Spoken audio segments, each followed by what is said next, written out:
Welcome sa Dries TV. Kung interesado ka sa ganitong news, huwag kalimutang isubscribe ang ating YouTube channel. Maraming salamat! Welcome back again sa ating YouTube channel mga kakimpaw, and sa update natin ito ang pag-uusapan natin ay tungkol sa mga importanteng kaganapan kina Kim and syempre kay Paula Abilino. Pero bago po ang lahat, maraming salamat sa inyong patuloy na pag-support at pagsubaybay sa mga daily update natin. Kaya naman bilang pasasalamat, narito po ang isang napili kong komento patungkol ito sa naging previous update. Mula ito kay Ginang Mila Borja. Sabi niya yung binabalita ng ABS-CBN na mag-show ulit 15 bansa na tour na Kim Pao, paano naman ang Pilipinas? Wala na dito sa Pilipinas ang Kim Pao, kundi mabaliwala na ang Kim Pao dito sa Pilipinas. Ang mangyayari, mawalay tao sa Kim Pao, mga seniors sa Maynila. Wala dito kung sa bagay, ganun talaga ang blessing na dumarating sa Kim Pao. Good luck na lang. Maraming salamat po sa inyong komento, Ginang Mila Borja. Huwag po kayong mag-alala kasi meron tayong nabasa na parang may pinay-prepare si Kim and Paula Avellino na concert na magaganap sa Mall of Asia Arena. So sana totoo po itong nababasa natin sa mundo po ng social media. Hopefully mga kakimpaw, no, ay pagbigyan po ang kahilingan ng mga Kimpaw fans na matuloy po ang tungkol dito kasi hindi naman siguro ilalabas yan kung wala pong katotohanan yan, di ba? Kaya manifesting na sana po ay totoo ang tungkol sa concert ni Kim and Paulo via November na parte marahil po ng pagpapromote ng Copino. Siyempre, pag may Copino, kaliwat kanan po ang promotional ni Kim and Paulo sa mga mall katulad po nung time na nag-promote sila ng My Love Will Make You Disappear ba yun mga kakimpaw? Kung saan sila nagpo-promote. So, ganun din po ang mangyayari pag ipapalabas na ang Copino. So, maraming salamat po sa inyong komento. God bless po at mabuhay kayo.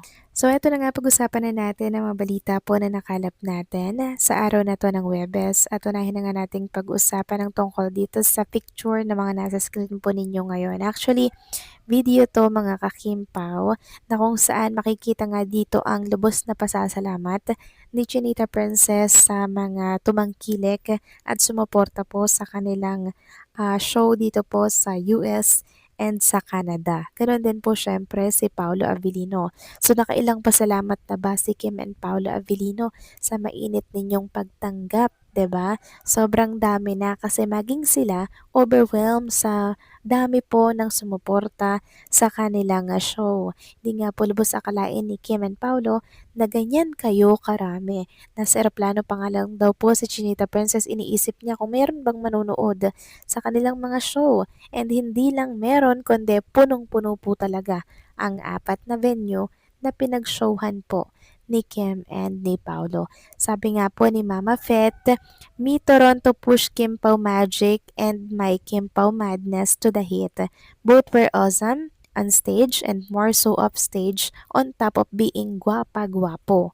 I didn't think I get so emotional when we talk about how tentative, kind and gentle Paolo was with Kim and with the fans.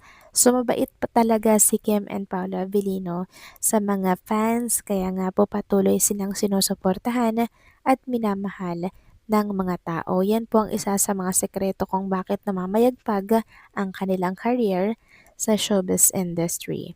Samantalang kakapasok lamang po na balita mga kakimpaw sa mga naghahanap patuloy kay Kim and Paolo Avellino. Eto po at meron tayong bagong paayuda para po sa lahat. So si Kim and Paolo Avellino po mga kakimpaw ay nasa New York. Yes po mga kakimpaw, ibinahagi po yan ng mga account dito sa X. Sabi nga dito, when we don't look for them, that's when Kim Pao updates. So guys, don't look for them anymore. Enjoy New York. So parang nasa isang theater sila mga kakimpaw dyan at manonood sila ng Flayville Lost Boys mga kakimpaw. Ayan po oh, nasa isang theater sila at ine-enjoy mga kakimpaw. Ito pong show na meron dito sa theater. So grabe lang, 'di ba? Buong akala ng mga fans pauwi na sila.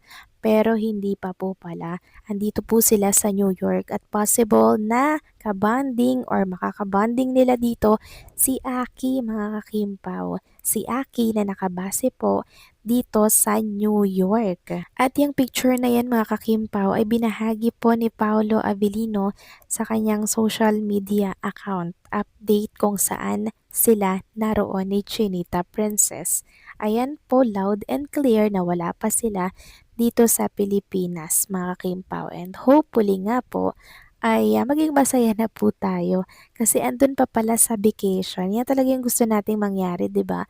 Na nasa vacation pa po silang dalawa at wag munang umuwi, 'di ba? Kasi deserve nila ng napakaraming bonding moment, 'di ba? Deserve nila 'yan dahil sa apat na show na naging matagumpay sa US and sa Canada. So nagdiwang po ang mga Kimpaw fans nang malaman po nila na nandito pa pala sa New York si Kim and syempre si Paolo. Hopefully kasama nila dito si Aki mga kakimpaw nang sa ganon ay magkaroon sila ng bonding kahit ilang araw lang, 'di ba? Alam naman natin na sobrang tagal din bago magkita si Paolo at ito po nga si Aki. Dahil sa sobrang layo nga po ni Aki, nasa New York, at itong pagkakataon na to talaga, dito talaga ibubuhos ni Paolo Avellino yung kanyang oras, yung kanyang pagkamis kay Aki, syempre together with Chinita Princess. Sabi nga dito ng mga Kimpo fans, the playbill for The Lost Boy, a new musical, is from the Palace Theater on Broadway in New York City. Mangyak-nyak sila nang makita po nila itong post na to ni Paolo Avellino mga kakimpo kasi